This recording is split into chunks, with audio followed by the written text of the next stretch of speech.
उस दिन राधाचरण प्रभु के साथ मेरा बात हो रहा था रात को। राधाचरण प्रभु ने बोलने लगा, महाराज आप इतना ट्रैवल मत कीजिए। तो मैं बोला, देखिए आप लोग बोलते हैं ट्रैवल मत कीजिए, बल्कि हमारे ये जरूर आना।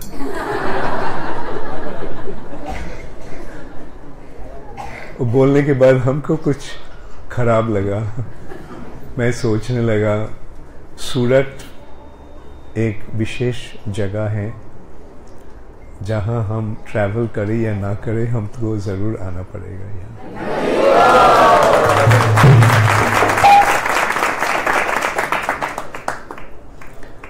लगभग 15 साल पहले ही, 2002 और 2003, 2004, अच्छा 2004 में 14 साल पहले बम्बई में राधाचरण प्रभु के साथ मेरे पहली बार मुलाकात हुआ था। गिरिराज महाराज के व्यास पूजा उत्सव मनाए जा रहे थे, उन्होंने मना रहे थे और मैं गया, कुछ बोला और राधाचरण प्रभु ने बार बार बोलने लगा, हरे कृष्ण। राधाचरण प्रभु ने बार बार बोलने लगा कि सूरत आने के लिए। तो उस समय मैं सोचा नहीं कि मैं बोला ज़रूर आऊँगा, बल्कि उस समय बिल्कुल पता नहीं था कि सूरत के साथ ऐसा एक संपर्क बनेगा। I am very happy that I complied to Radhacharan Prabhu's request. I came to Surat and I developed my relationship with so many of you. Thank you so much. Thank you, Radhacharan Prabhu. Om Ajnanatimidandhasya Jnananjana Shalakaya Chakshur Unmilitam Yena तस्मै श्री गुरवे नमः। श्री चैतन्य मनोभीष्टं स्थापितं येन भूतले स्वयं रूप कदा मह्यं ददाति स्वपदान्तिकं। वन्देऽहं श्रीगुरो श्रीयुतपदकमलं श्रीगुरून् वैष्णवांश्च श्रीरूपं साग्रजातं सहगण रघुनाथान्वितं तं सजीवं साद्वैतं सावधूतं परिजनसहितं कृष्ण चैतन्यदेवं श्रीराधा कृष्णपदान् सहगण ललिता श्रीविशाखान्वितंश्च। हे कृष्ण करुणा सिंधो दीनबंधो जगतपते गोपेश गोपिका कांत राधा कांत नमस्तुते। जयतां सुरतो पंगोर मम मंद मतिर्गति मत्सर्वस्य पदं भोजो राधा मदन मोहनम्। दिव्यद वृंदारण्य कल्पद्रुमाधा श्रीमद् रत्नागार सिंहासनस्थो श्रीमद् राधा शील गोविंद देवो पृष्ठलिभि सेव्यमानो स्मरामि। श्रीमन् रास रसारंभी वंशी वट तटस्थित कर्षण वेणु स्वनैर् गोपीर गोपीनाथ श्रियस्तुना। तप्त कांचन गौरांगी राधे वृंदावनेश्वरी वृषभानुसुते देवी प्रणमामि हरिप्रिये। वाञ्छाकल्पतरुभ्यश्च कृपा सिन्धुभ्येव च पतितानां पावनेभ्यो वैष्णवेभ्यो नमो नमः। श्री कृष्ण चैतन्य प्रभु नित्यानंद श्री अद्वैत गदाधर श्रीवासदि गौर भक्तवृंद। हरे कृष्णा कृष्णा कृष्णा हरे हरे, हरे राम राम राम हरे हरे। हरे कृष्णा।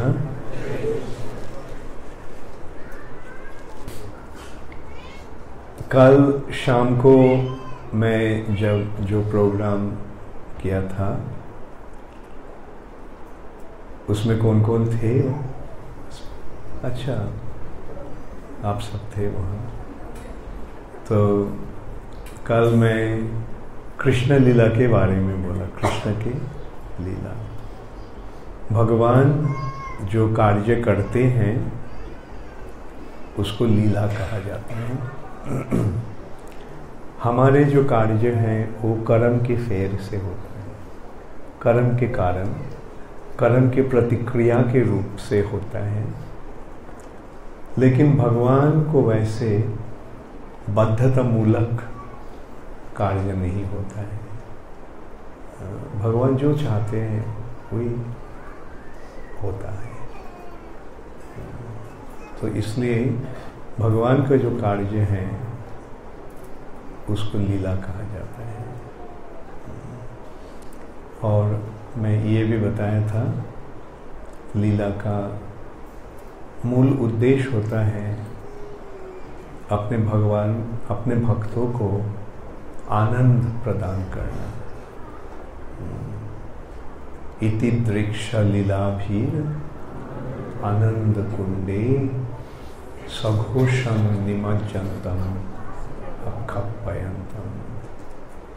सघोषम मतलब अपने भक्तों को भगवान निमज्जनतम डुबा देते हैं एक आनंद के सागर में। आनंदाम्बुधि वर्धनम, आनंद के सागर में डुबा देते हैं। तो भक्तों को आनंद प्रदान करने के लिए भगवान लीला विलास करते हैं। और भगवान की लीला के माध्यम कुछ शिक्षा भी हमें मिलता है।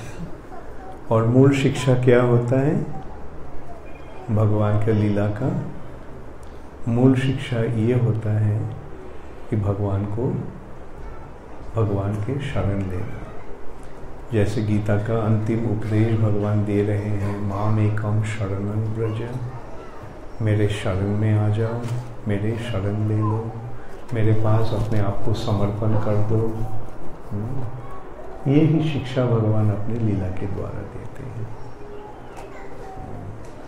तो कल मैं कृष्ण की लीला के बारे में बोला था।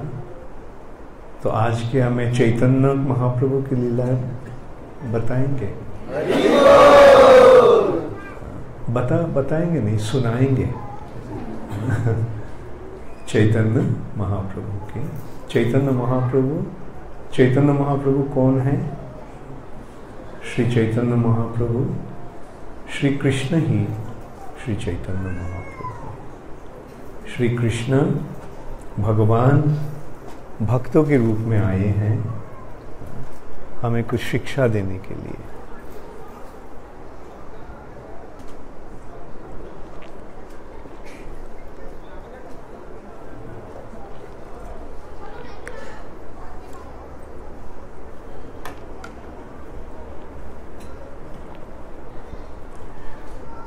भगवान को पता था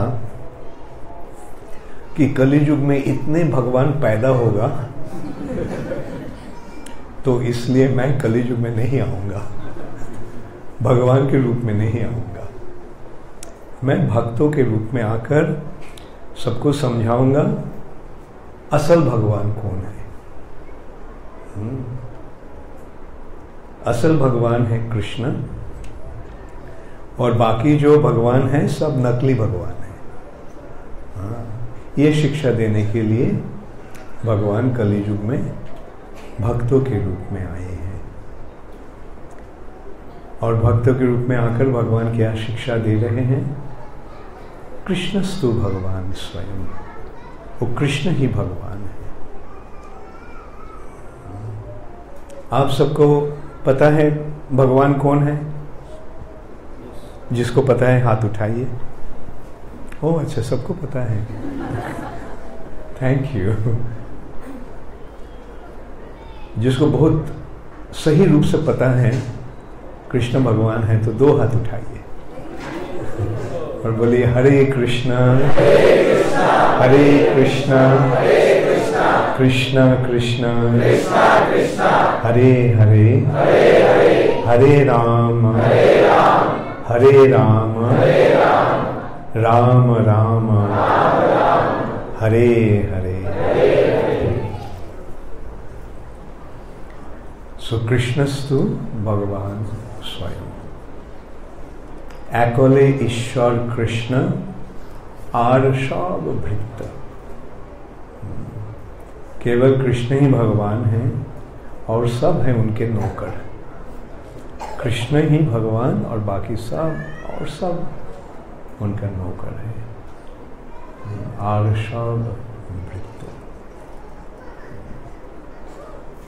ये है सही शिक्षा। और ये शिक्षा देने के लिए भगवान श्री कृष्ण चैतन्य महाप्रभु के रूप में आए हैं। ब्रजेंद्र नंदन जय शचीसुत हईल सेई बलराम हईल निताई। ब्रजेंद्र नंदन श्री कृष्ण सची नंदन, सची माता के पुत्र के रूप में अर्थात श्री कृष्ण चैतन्य महाप्रभु के रूप में आए हैं और बलराम बने हैं नित्यानंद प्रभु। यहाँ आप देख रहे हैं 2 विग्रह हैं, है ना? सची सूत चैतन्य और नित्यानंद, चैतन्य निताई। श्री कृष्ण चैतन्य महाप्रभु, नित्यानंद प्रभु। तो ऐसे इस रूप में आकर उन्होंने कृष्ण भक्ति प्रचार किया। अनर्पित चरिम चिरात करुणायावतीर्ण कलो। जो वस्तु कभी पहले दिया नहीं गया था, अनर्पित, जो अर्पण नहीं किया गया था, चिरात चिरकाल, उसको अर्पण करने के लिए समर्पयितुम, उसको अर्पण करने के लिए करुणाया कृपा पूर्वक अवतीर्ण कलो, कलियुग में भगवान आए हैं श्री चैतन्य महाप्रभु के। और वो कौन सी वस्तु है जो पहले अर्पण नहीं किया गया था? उन्नत उज्जवल रसाम स्वभक्ति श्रिया। उन्नत उज्जवल रस, रस का मतलब है संपर्क का माध्यम। जो संपर्क बनता है, प्यार का संपर्क जो बनता है, उसका जो माध्यम होता है उसको रस कहा जाता है। ये रस होता है दास्य, मतलब प्रभु के साथ नौकर का जो संपर्क, प्रभु और नौकर के बीच, मालिक और नौकर के बीच एक संपर्क होता है, वो भी प्यार का संपर्क है। सखाओं के बीच जो संपर्क, उसका भी माध्यम प्यार है, उसे सख्य रस कहा जाता है। दास्य रस, सख्य रस, वात्सल्य रस, पिता माता के साथ अपना अपना संतान का जो संपर्क, उसे वात्सल्य रस कहा जाता है।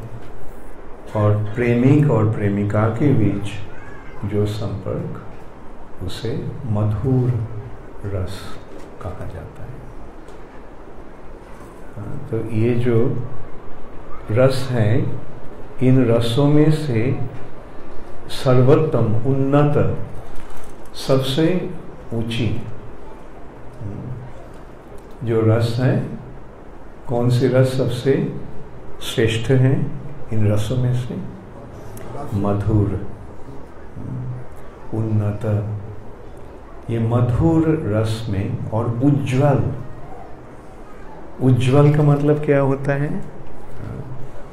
मधुर रस में जो उज्ज्वल, बहुत ही चमकीली, बहुत ही शाइनी, वेरी ब्राइट, वो कौन सी रस है?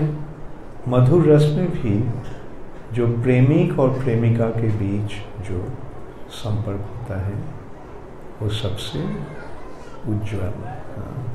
मतलब सरल रूप से पति पत्नी के बीच जो संपर्क है, वो है मधुर।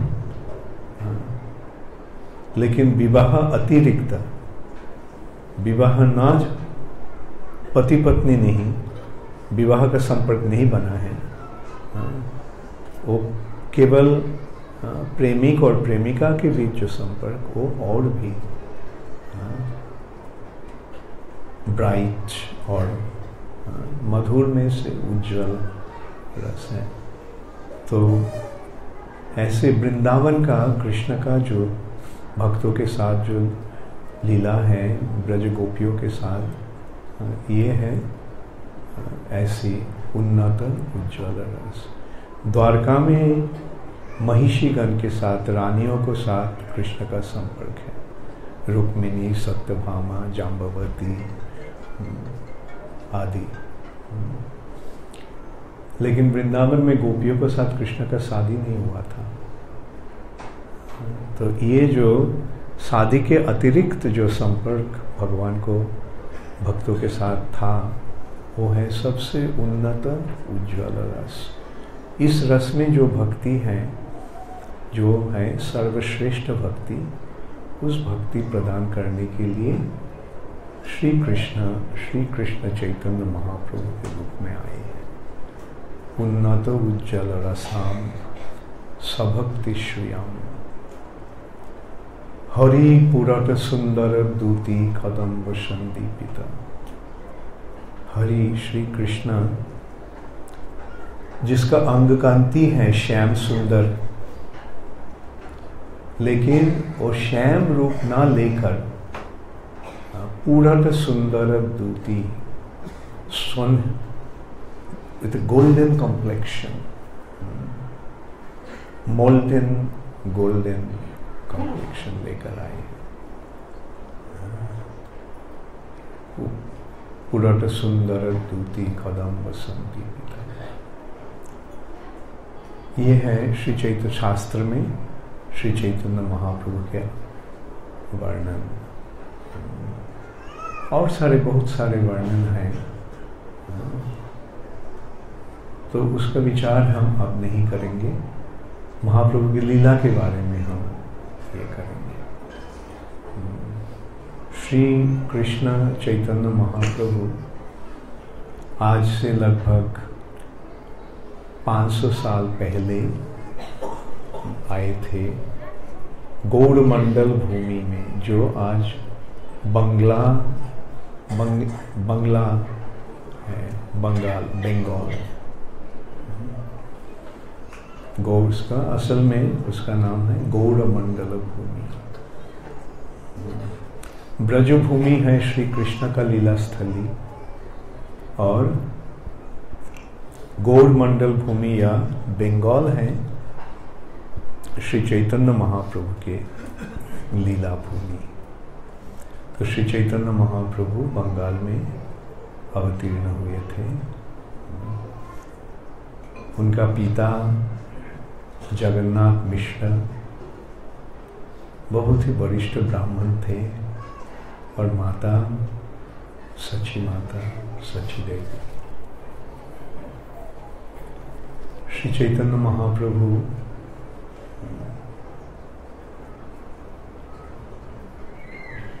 बचपन से ही बहुत ही नटखट थे। जैसे कृष्ण भी नटखट था, तो चैतन्य महाप्रभु भी बहुत ही नटखट थे। और अपने बच्चों के साथ खेलते थे। जब स्कूल जाते थे, पाठशाला में, गुरु के आश्रम में, तो स्कूल से चले जाते थे गंगा के तट पर, और गंगा में लोग नहाते थे। तो गंगा में घाट होता था। एक महिलाओं को घाट था और एक था पुरुषों को।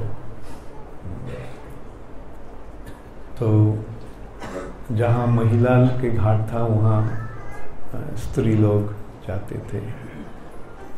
नहाने के बाद कपड़ा बदलने के लिए कपड़ा छोड़ के जाते थे। पुरुषों भी वैसे अपना घाट के आगे सामने कपड़ा छोड़ के जाते थे। तो बालक निमाई अपने साथियों के साथ जाकर वो पुरुषों का कपड़ा महिलाओं को घाट में ले जाता था और महिलाओं को कपड़ा पुरुष के घाट पर ले जाता था। और जब घाट से स्नान के बाद जब आते थे तो देखता रहे, महिलाओं देखते थे अपना कपड़ा जो नहीं है पुरुष के कपड़ा है, धोती कुर्ता, और पुरुष देखता था साड़ी। तो बहुत शर्मिला हो जाते थे।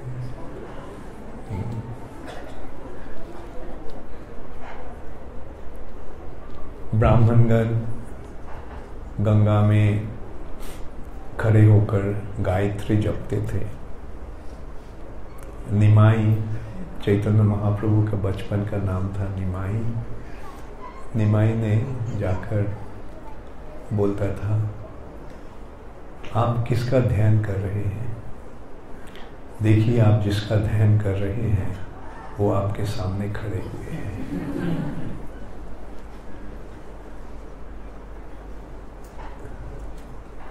तो लोग बहुत नाराज हो जाते थे। निमाई तो क्या कह रहे हैं? चैतन्य महाप्रभु ने बोलते, मैं जो कहता हूँ वो सत्यम और परम सत्यम है। मेरा मुंह से जो निकलता है वो सच ही है और सच को छोड़कर और कुछ नहीं है। और कभी कभी निमाई नीचे पानी के अंदर जाकर, पानी के नीचे जाकर पैर को पकड़कर उनको खींच लेते थे और वो चिल्लाने लगता, अरे अरे कोई मगर आकर मेरे हमको ले जा रहा है, बचाओ बचाओ। और लोग भी बहुत व्यस्त हो जाता था। कुमारीगण, लड़कियाँगण शिव के पूजा करता था, दुर्गा का पूजा करता था। शिव पूजा, कुमारी लड़कीगण शिव पूजा करते हैं ताकि बहुत अच्छा पति मिले। शिव पूजा और दुर्गा की पूजा के कारण ये होता है। तो निमाई जाकर उसको बोलता था, ये पूजा के जो सामग्री हैं, उपाचार हैं, ये हमको दे दो,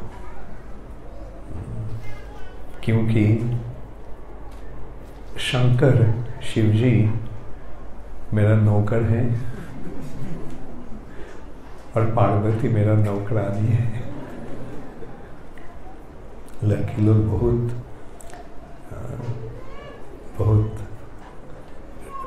we used to become very embarrassed and upset. निमाई तो क्या कह रहे हैं? बोला ठीक है, मुझे पता है तुम शिव जी का पूजा क्यों कर रहे हो, तो अगर तुम हमको ये पूजा नहीं देंगे तो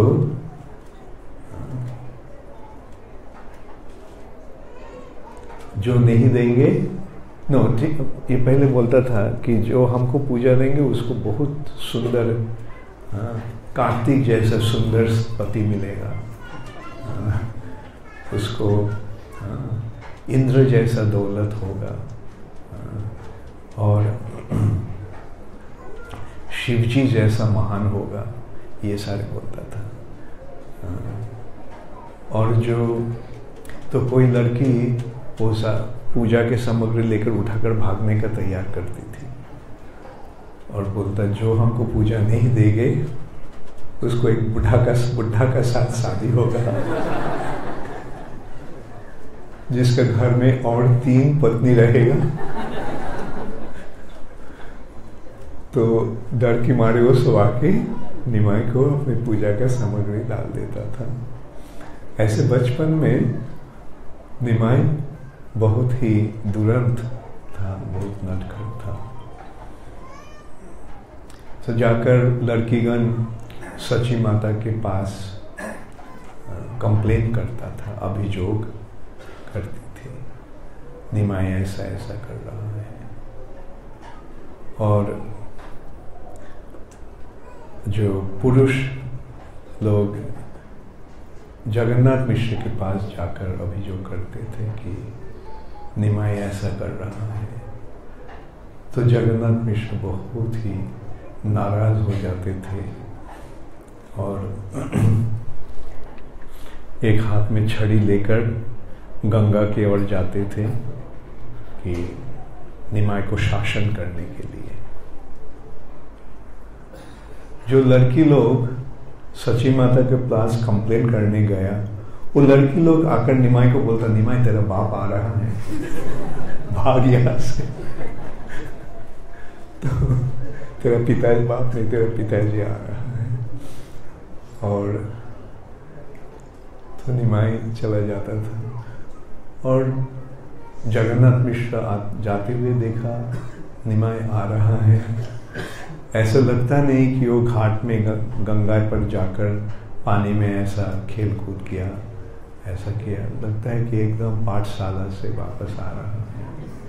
तो जगन्नाथ मिश्र उसको डांटने लगा, निमाई तो क्या कर रहा था, ऐसे सब लोग तो तेरे बारे में अभियोग दे रहे हैं। निमाई बोलता क्या हुआ? जगन्नाथ मिश्र ने बताने लगा क्या हुआ। मैं तो स्कूल से आ रहा हूँ, मुझे पता नहीं है क्यों लोग ऐसे हमारे बारे में गलत अभियोग दे कंप्लेन कर रहे हैं। तो जगन्नाथ मिश्र भी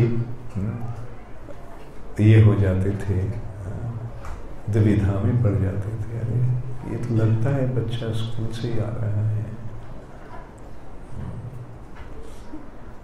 निमाई बचपन में बहुत ही ऐसे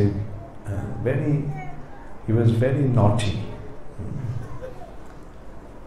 but he was very intelligent. Once he would hear something, he would remember it. And in a very short time, he completed all his studies. 12 साल के अंदर सारे अध्ययन खत्म कर चुका था और 12 साल की उम्र में ही एक अपना स्कूल खोल दिया, लोग को सिखाने लगा। और उस समय नवद्वीप में निमाई जैसे पंडित और कोई नहीं था, इसलिए उसका नाम बन गया था निमाई पंडित, श्रेष्ठ पंडित था निमाई। उस समय एक महान पंडित कश्मीर से, जिसका नाम था केशव भट्ट, और साधारण लोग उसको कहता था केशव कश्मीरी। कश्मीर से लेकर उत्तर भारत, पश्चिम भारत, दक्षिण भारत के सारे पंडितों को पराजित करके पूरब भारत में गया, वहाँ भी सारे पंडितों को पराजित किया। केवल एक जगह बाकी रह गया जो था नवद्वीप। और नवद्वीप उस समय विद्या के स्थान था, विद्या अर्जन के स्थान था। तो नवद्वीप में केशव कश्मीरी आया, भारत के सारे पंडितों को परास्त कर दिया। केवल नवद्वीप के पंडितगण बाकी रह गया। उनको अगर परास्त किया तो वो सारे भारत के श्रेष्ठ पंडित के रूप में उसका प्रसिद्धि होगा। केशव कश्मीरी आ रहा है सुनकर पंडितगण या तो वहाँ से नवद्वीप से लौट के चले गए, नहीं तो घर से निकल नहीं रहे थे। अगर ये होगा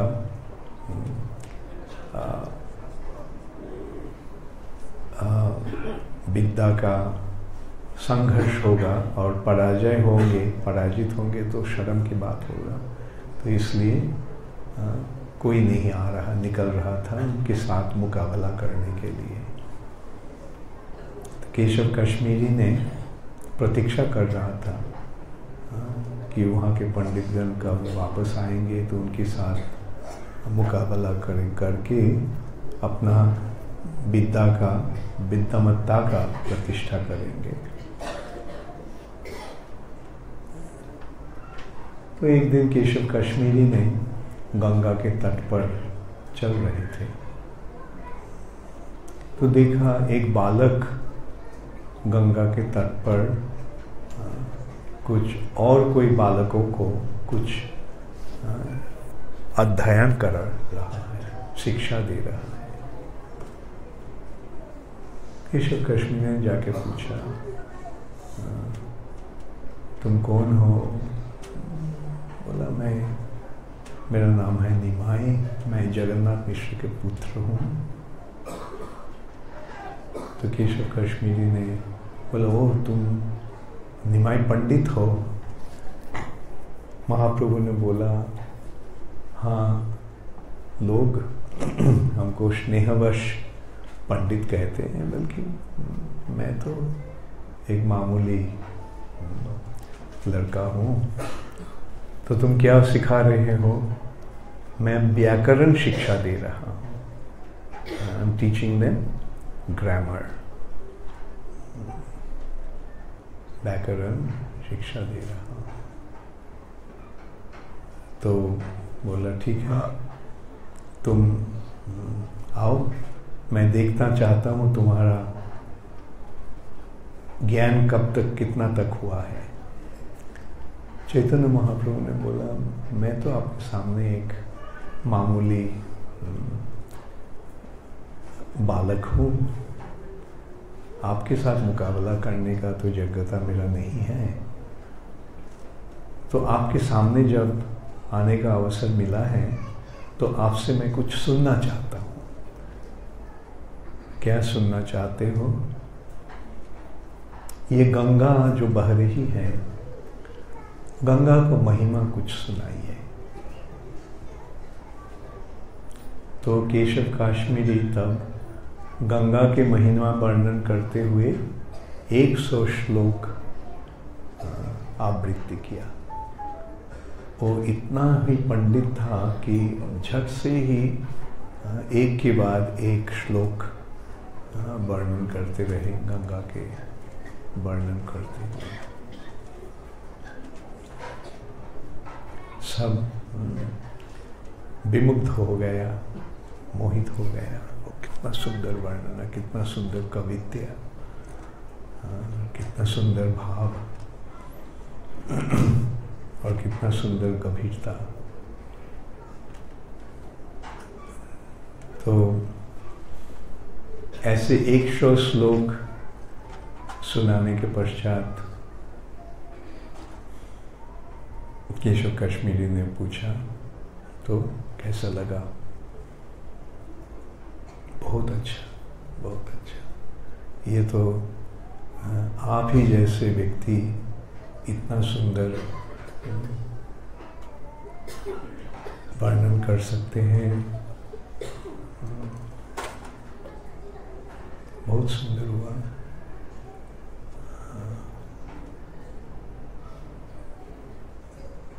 तो बोला, माँ चैतन्य महाप्रभु ने तब बोला, इतना छोटा मोटा गलती छोड़कर बहुत ही सुंदर। केशव कश्मीरी ने बोला, मेरा रचना में कभी कोई गलती नहीं होता है, और मेरा गलत समझने वाला तुम कौन हो? तुम तो साधारण व्याकरण का शिक्षा देते हो, कविता के अलंकार के बारे में तुम्हारा क्या ज्ञान है? चैतन्य महाप्रभु ने बताया, उस तो चुप से सुन गया चैतन्य महाप्रभु ने। तो केशव कश्मीरी ने पूछा, गलती क्या देखा? बताओ। चैतन्य महाप्रभु ने उन सारे श्लोकों में से एक श्लोक का पुनरावृत्ति किया, महत्तं गंगायां सततम आभाति नितरम।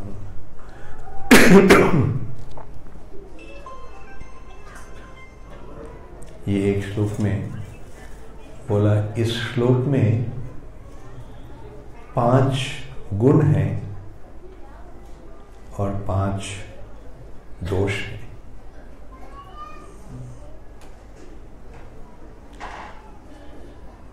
तो 5 गुण बताने के पश्चात वो बताया कि 5 दोष ये हैं कि ये व्याकरणिक दोष दिखाया। उनमें से हमको शायद समझने में थोड़ा असुविधा होगा, लेकिन एक हम समझ सकते हैं ऐसे। गंगा के वर्णन करते हुए उन्होंने बताया था कि गंगा शिवजी के सर से, गंगा को शिवजी ने अपने मस्तक पर धारण किया। गंगा का महिमा इतना है कि शिवजी भी उस गंगा को अपने सर पर धारण करते हैं, ताकि क्योंकि ये गंगा विष्णु पादोद्भूता है, विष्णु के चरण कमल से निकल रही है। ये वर्णन करते हुए शिवजी के बारे में बताया, भवानी भर्ता।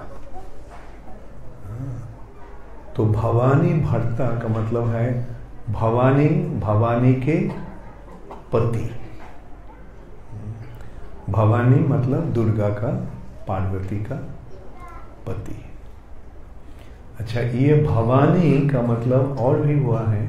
भव मतलब शिव की पत्नी होने के कारण पार्वती का नाम है भवानी। शिव की पत्नी इति भवानी, भव की पत्नी इति भवानी, और भर्ता पति। तो इसका अर्थ क्या हुआ? शिवजी के पति के, शिवजी के पत्नी के पति। हाँ, ये वर्णन में थोड़ा गलत हो रहा है ना? हाँ, तो ऐसे एक के बाद एक 5 दोष वर्णन किया। बाकी जो था ये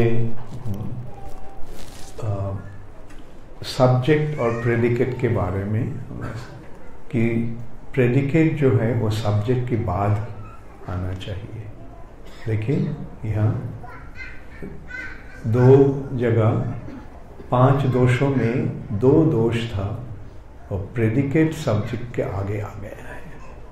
अगर प्रेडिकेट सब्जेक्ट अगर एस्टैब्लिश ना होता तो प्रेडिकेट को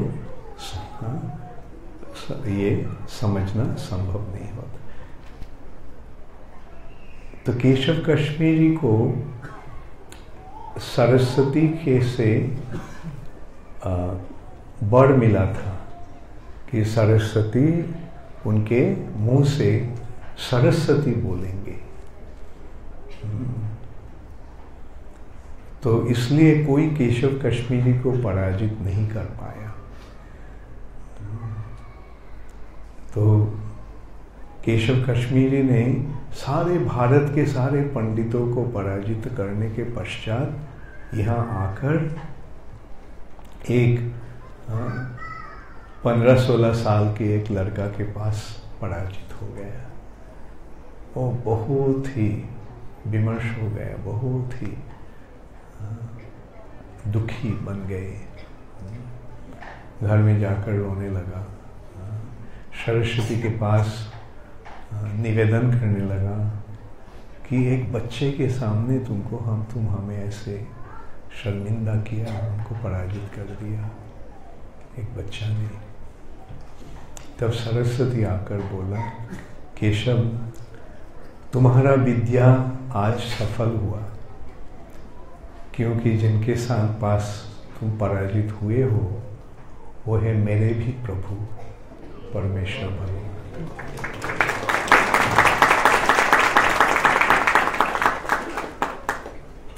ऐसे 14-15 साल की उम्र में ही चैतन्य महाप्रभु भारत के श्रेष्ठ पंडित बन गए थे।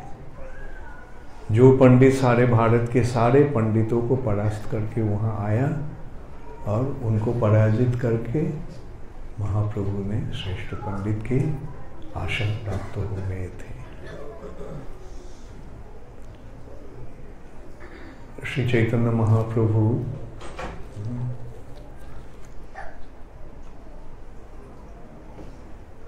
लगभग 18 साल के 20 साल की उम्र में कृष्ण भक्ति का प्रचार शुरू किया। महाप्रभु ने यह संकीर्तन आंदोलन शुरू किए थे। हरे कृष्णा कृष्णा कृष्णा हरे हरे, हरे राम राम राम हरे हरे।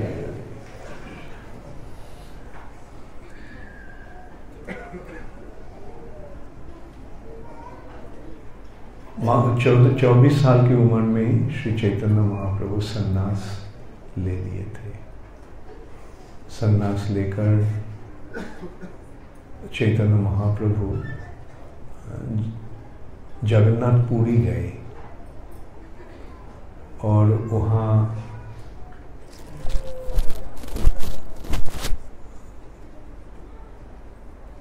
जगन्नाथ को दर्शन करके, आप कौन कौन जगन्नाथपुरी गए हो? ओह अच्छा, सब वेरी गुड। जगन्नाथ को दर्शन किए आप लोग, जरूर किए होंगे। तो महाप्रभु, ये जगन्नाथ कौन है? जगन्नाथ कौन है? श्री कृष्ण ही जगन्नाथ। तो जगन्नाथ को दर्शन करते हुए श्री चैतन्य महाप्रभु, जगन्नाथ को दर्शन करके श्री चैतन्य महाप्रभु अचेतन हो गए। तो उस समय वहाँ के राजसभा के श्रेष्ठ पंडित सार्वभौम भट्टाचार्य ने उपस्थित थे मंदिर में। एक नौजवान सन्यासी, देखने में इतना सुंदर है, 24 साल के उम्र के एक सन्यासी, उसको ऐसे अचेतन होते हुए देखकर उसको अपना घर ले गया। अपने साथ जो आदमी थे सबको ले बोला कि they all carried Shri Chaitanya Mahaprabhu to the house of Shri Jagannath, Shri Sarvabhauma Bhattacharya. और महाप्रभु के साथीगण जो थे, महाप्रभु दौड़ते हुए पहले ही आ गए और उन लोगों ने पीछे पीछे आ रहे थे। थोड़ा देर में जब आया और पूछने लगा ऐसा कोई सन्यासी आया क्या, तो उनको पता चला कि हाँ एक सन्यासी आया था, वो अचेतन हो गया जगन्नाथ को दर्शन करके, और सार्वभौम भट्टाचार्य ने उनको अपने घर ले गया। तो उनके साथ सार्वभौम भट्टाचार्य को श्यालक मतलब उनकी पत्नी के भाई का साथ उनका उन लोगों को साक्षात हुआ। उनका नाम था गोपीनाथ आचार्य। गोपीनाथ आचार्य ने उनको देखकर बहुत ही हर्षित हुआ, बहुत आनंद हुआ। गोपीनाथ आचार्य जी भी नवद्वीप के थे, सार्वभौम भट्टाचार्य भी नवद्वीप के थे। तो उन्होंने जब सुना कि चैतन्य महाप्रभु संन्यास लेकर पुरी में आए हैं, तो गोपीनाथ आचार्य जो उनको लेकर गया सार्वभौम भट्टाचार्य के घर। चैतन्य महाप्रभु तब तक अचेतन थे, तो जब उन्होंने हरिनाम कीर्तन शुरू किया तो महाप्रभु का चेतना आ गया वापस। महाप्रभु ने तो सार्वभौम भट्टाचार्य ने कुछ अपना कंसर्न, उनका कुछ एंजाइटी, क्या बोलेंगे, कुछ चिंता के बताया। ये इतना कम उम्र के हैं ये सन्यासी, इतना कम उम्र में सन्यास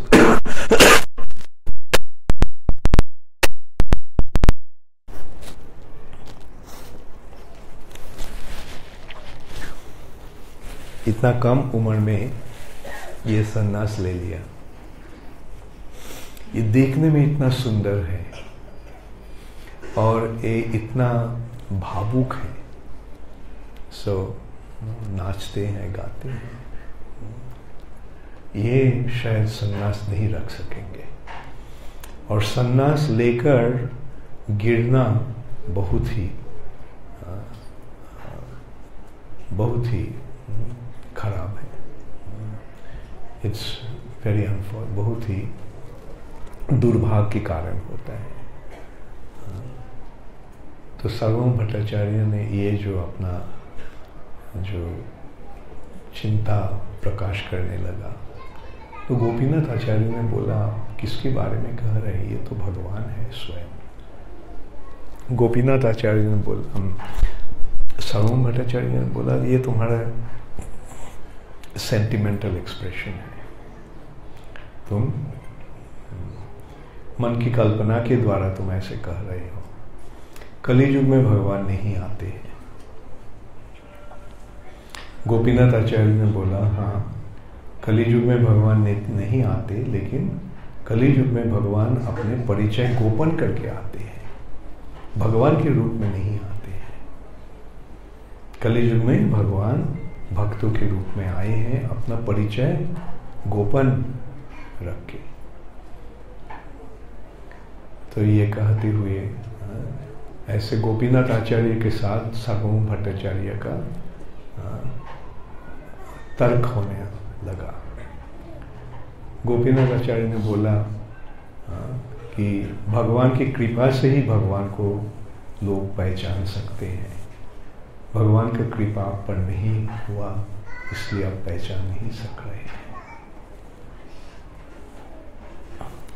सार्वभौम भट्टाचार्य का मनोभाव ये था कि ये इतना कम उम्र में सन्यास लिया है, ये देखने में इतना सुंदर है और इतने भावुक है, इसके लिए सन्यास रखना मुश्किल होगा। तो इसलिए मैं उसको वेदांत सिखाऊंगा, वेदांत सिखाकर हम उसको सन्यास आश्रम में सही रूप में स्थापित करूंगा। तो गोपीनाथ आचार्य ने ऐसे बोलने लगा, आप क्या किसके बारे में क्या कर रहे हैं?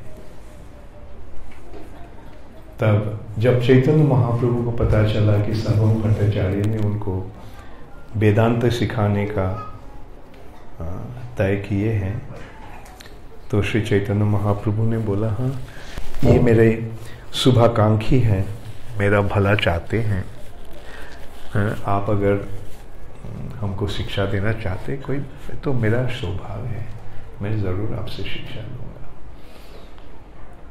तो सर्वभौम भट्टाचार्य ने चैतन्य महाप्रभु को वेदांत सिखाने लगा।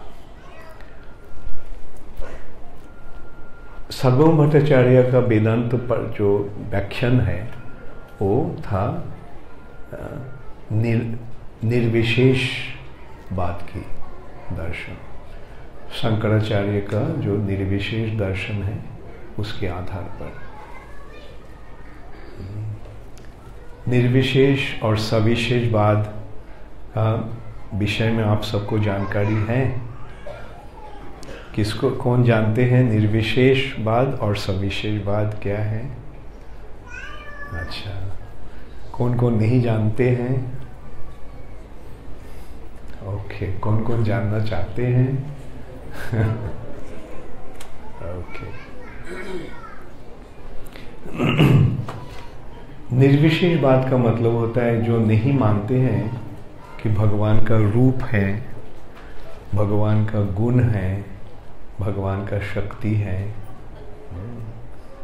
मतलब सरल रूप से वो मानते हैं कि भगवान निराकार है। और सविशेषवाद का मतलब है भगवान साकार है।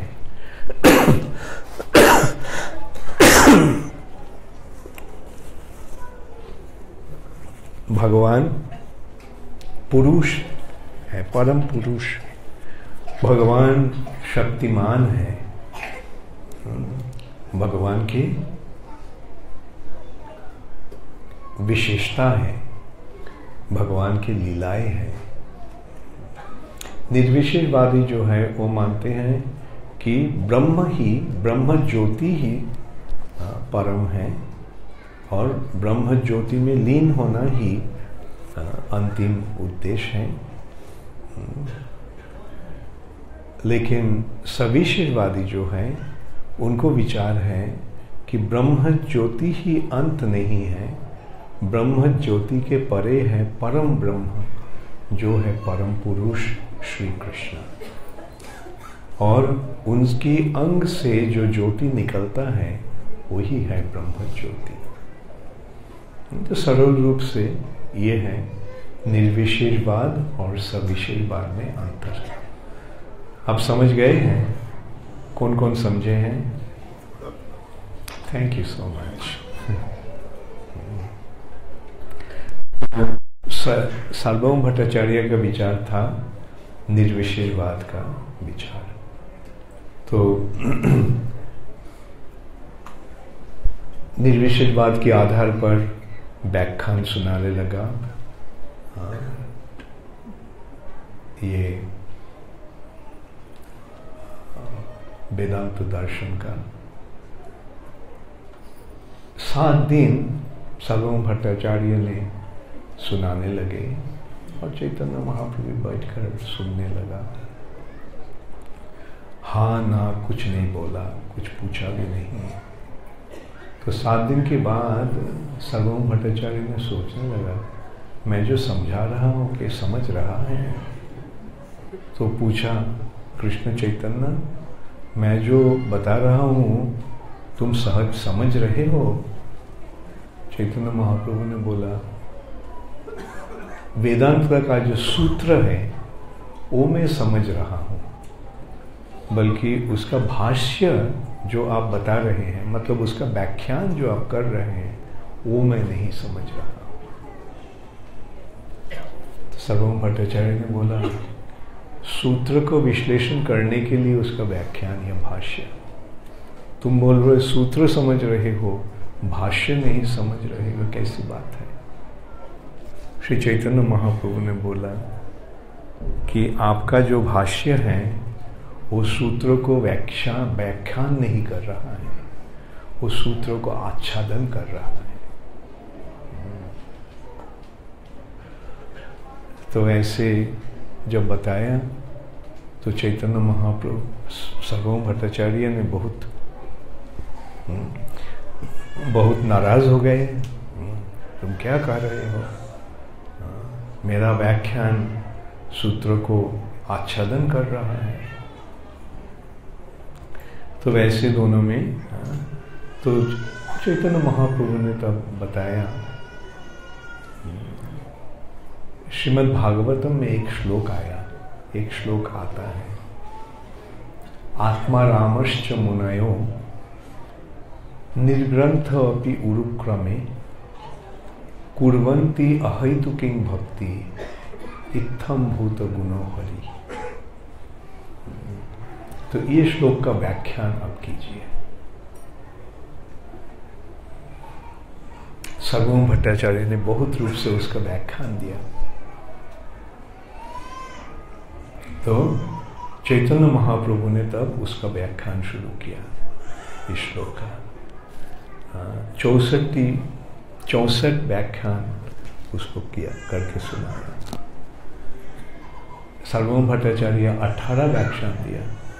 चैतन्य महाप्रभु 18 को स्पर्श न करके 64 व्याख्यान दिया।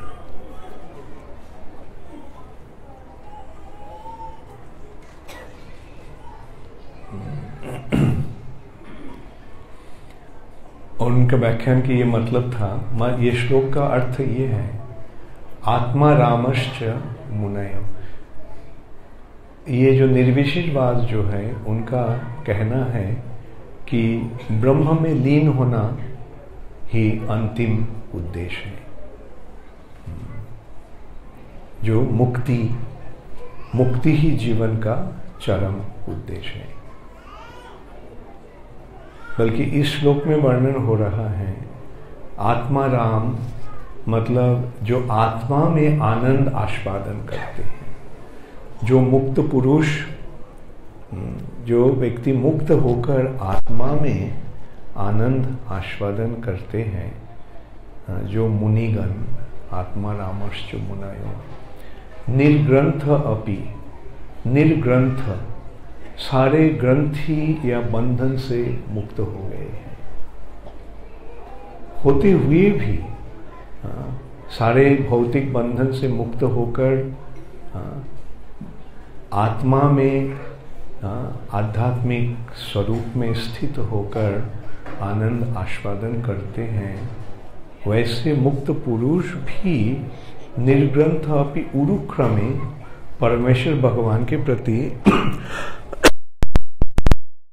कुर्वन्ति अहैतुकीं भक्ति, भगवान के प्रति भक्ति करते हैं। मतलब मुक्ति के परे, अर्थात जो व्यक्ति मुक्त हो गए हैं वो व्यक्ति भी भगवान के प्रति भक्ति करते हैं। तो ऐसी ही मुक्ति के परे भक्ति का स्थिति है। ऐसे सार्वभौम भट्टाचार्य ये एक 24 साल की उम्र के एक सन्यासी के पास पराजित हो गया। सार्वभौम भट्टाचार्य तब अपना घर में जाकर दरवाज़ा बंद करके बहुत ही विमर्श होकर रोने लगे। तब गहरा रात पर अचानक सार्वभौम ने देखा कि उनके सामने एक पुरुष खड़े हुए हैं, जिनके 2 हाथ में रामचंद्र के धनुष बाण और 2 हाथ में श्री कृष्णचंद्र के मुरली और 2 हाथ में सन्यासी के दंड और कमंडलू।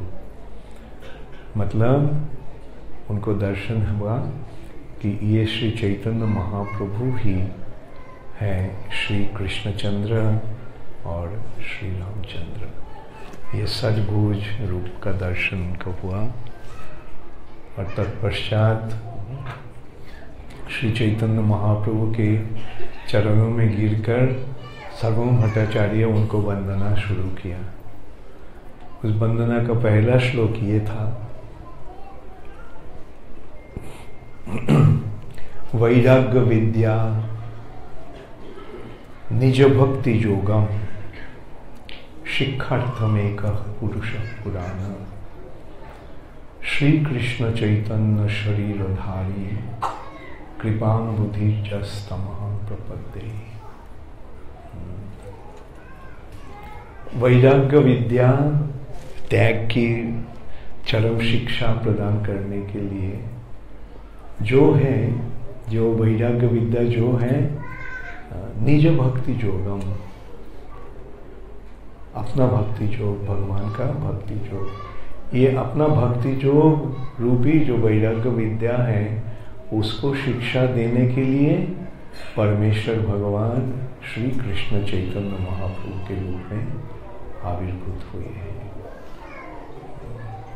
ऐसे जो सार्वभौम भट्टाचार्य पहले श्री चैतन्य महाप्रभु को भगवान के रूप में स्वीकार करने में इनकार कर दिया था, श्री चैतन्य महाप्रभु के बहुत बड़े भक्त बन गए। बहुत सारे लीलाएं हैं श्री सार्वभौम भट्टाचार्य को श्री चैतन्य महाप्रभु के साथ। चैतन्य चरितामृत में बहुत सारे सुंदर लीलाएं वर्णन हुआ है। हम सब श्री चैतन्य महाप्रभु के अनुयायी हैं। श्री चैतन्य महाप्रभु की कृपा से ही हमको ये कृष्ण प्रेम रूप भक्ति मिला है, ब्रज प्रेम, जो बहुत ही दुर्लभ था।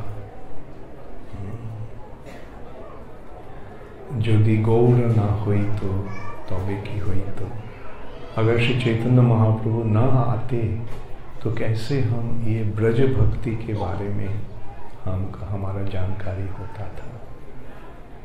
ये वृंदावन की जो भक्ति है उसको समझना बहुत ही कठिन है।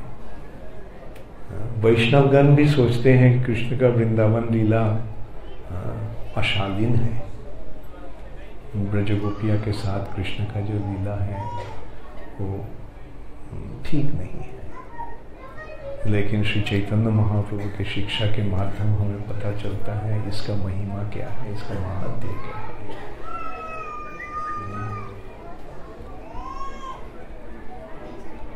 हरे कृष्ण, गौर प्रेमानंदे।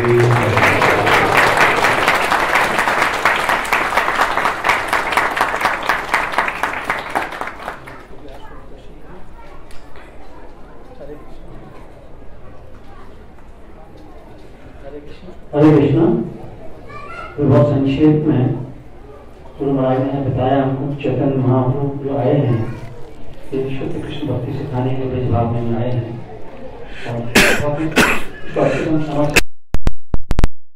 बाबूजी से पूछा इसके बारे में क्या भागवत में बताया गया या नहीं बताया गया। भागवत में 3 रेफरेंस पर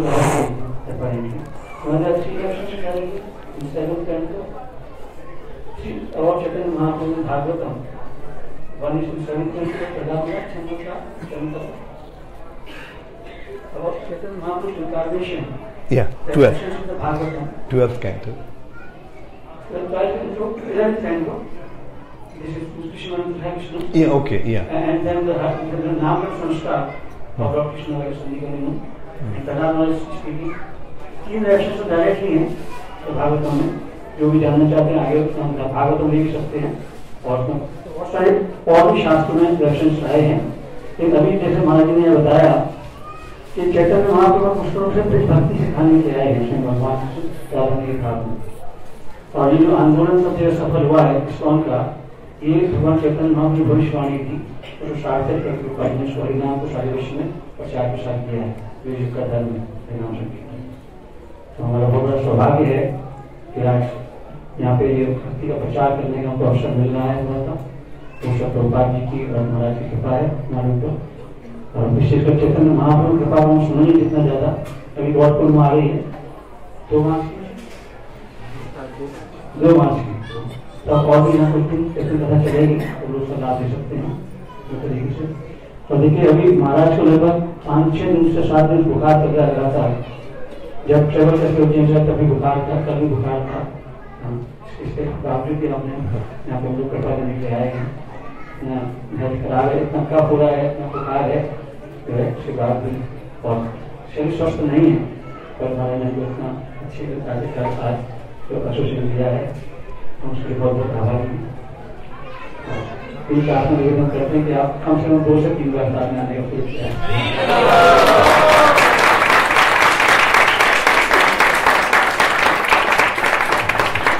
तो भक्तों की इच्छा थी महाराज के भजन सबसे सुंदर स्वर, सबसे सुंदर जो कुछ में कहते हैं कि गला खराब होने के कारण से विश्वास नहीं तो आशा करते हैं इसलिए हमारे जल्दी अच्छा एक अनाउंसमेंट है। हाँ, ये कुछ महाराज के बारे में उन्होंने उद्घाटन की है, एक उद्घाटन की है 1200 एक अनाउंसमेंट है। देखिए श्रीमद् भागवतम का वितरण कर रहे हैं हम लोग, तो हमारे पास कुछ सेट है रेडी है। मुझे एक सेट में बोला कविता में कविता हाँ एक सेट, एक मिनट उन्होंने बोला, तो हमारे पास 3 सेट और रेडी है यहाँ पे। जिनके पास भागवतम का सेट नहीं है रिस्पॉन्स का, आप लोग लीजिए एक महेश का 3 सेट और हुए हैं, 2 सेट और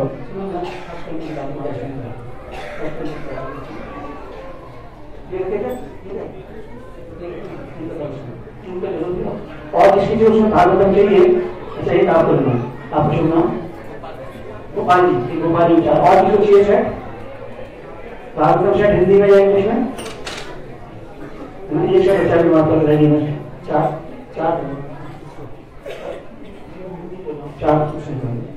तो आपको अभी भागवतम सेट ले लीजिएगा और अभी सब लोग प्रसाद लेके ही जाएंगे, बिना प्रसाद के कोई नहीं है। दूसरा कल भरूच में नए मंदिर को उद्घाटन के लिए कार्यक्रम है, तो यहाँ से 6 बजे के आसपास बस जाएगी। जो लोग जाना चाहते हैं अभी किसको नाम लिखा है? सीताराम लोगों को लिखा है नाम, सुनील के शब्द स्नातक लोगों को लिखा है, अपने नाम लिखा दिए कहाँ से बस कैसे जाने वाली है, दोपहर लौट के आ जाएंगे 2 बजे तक वहाँ से। तो शाम को आप अटेंड कर सकते हो, जाना चाहते हैं उद्घाटन का भूमि पूजन। आज के प्रसाद की लिए सेवा बड़े उत्साह से अमृतसर से आए तो प्रभु गौरव और विशाल के पिताजी उन्होंने विशेष करके हमसे कहा कि आज प्रसाद की सेवा देना चाहते थे, उनका विशेष आभार व्यक्त करते हैं। तो हरि बोल बोल के Hari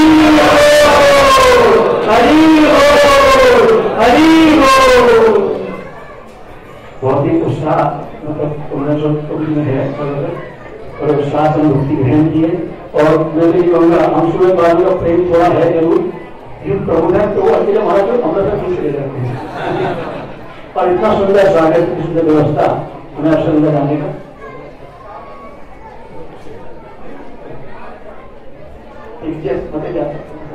Hare Krishna Nimaya. I just wanted to say thank you. 2 minute बाद बैठिए आप, 2 मिनट बैठिए, इससे बहुत आपको आनंद आएगा। 2 मिनट की बात है, पीछे पे खड़े ना हो, कृपया 2 मिनट लगेगा बस।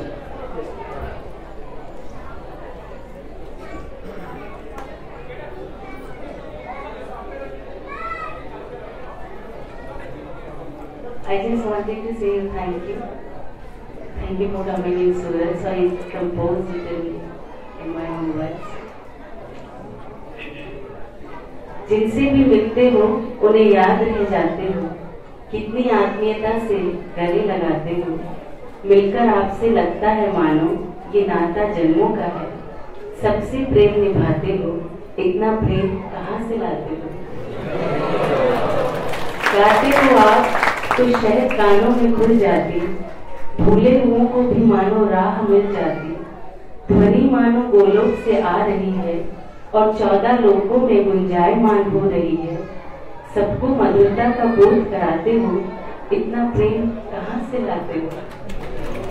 घर में आए तो घर मंदिर बना देते हो, आप कितना अच्छा प्रसाद बनाते हो, मुस्कुराकर देखते हो तो हृदय व आत्मा को प्रफुल्लित कर जाते हो, सबको अमृत पान कराते हो, इतना प्रेम कहाँ से लाते हो? वेदों की वाणी को सार्थक बनाते हो,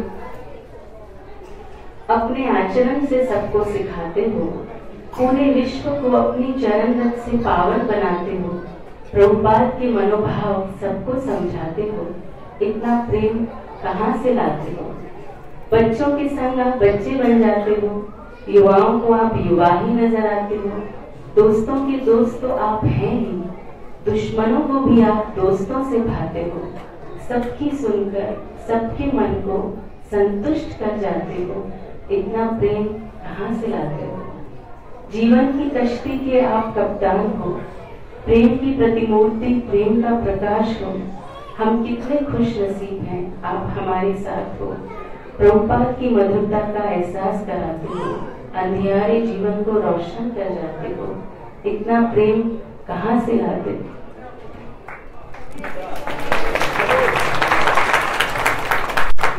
गुरु भाई आपको स्नेह से देखते हैं, प्रभुपाद के आंदोलन के रखवाले हो, अपने पद का मान तो सब रखते हैं, आप दूसरों के पद की भी मान को भराते हो, गुरु भाइयों में प्रेम की मिसाल हो, सम्मान और शिष्टाचार की पहचान हो, प्रभुपाद की स्नेह पात्र हमारे आदर्श हो, हमें भी परंपरा से जोड़ते चले जाते हो, इतना प्रेम कहाँ से लाते हो?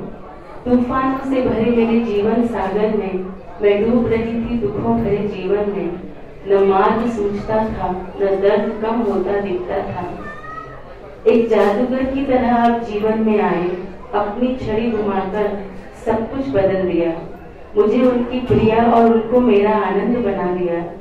आप कैसे बड़े बड़े काम चुटकियों में कर जाते हो, इतना प्रेम कहाँ से लाते हो? इतना प्रेम कहाँ से लाते हो?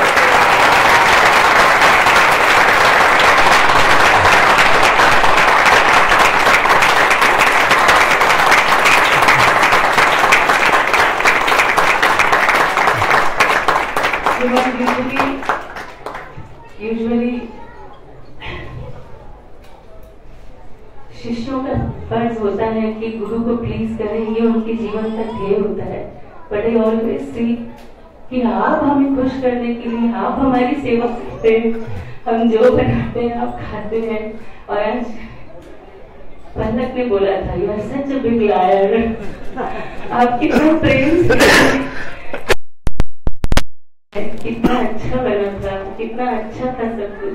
मुझे लगता था हम आपको प्लीज नहीं करते, आप हमें प्लीज करते हैं, आप हमें खुश करते हैं। आप आशीर्वाद दीजिए कि हम सच में सीखें आपको प्रसन्न करना। Thank you so much.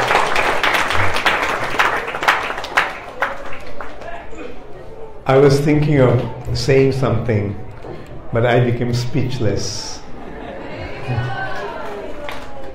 Only thing maybe I can say, मैं तो केवल आपके प्यार के आभारी हूँ।